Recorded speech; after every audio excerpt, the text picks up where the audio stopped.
Hi everyone, పప్పుల పొడి వేసి వంకాయ ఫ్రై చేశానండి. చాలా టేస్టీగా వచ్చింది.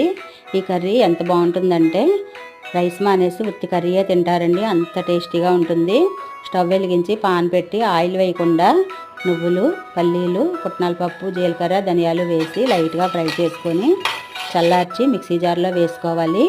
ఈ కర్రీకి టేస్ట్కి సరిపడగా వెల్లుల్లి 10 తీసుకున్నానండి. ఉప్పు, కారం, పసుపు వేసి పొడి చేసి పక్కన పెట్టుకోవాలి.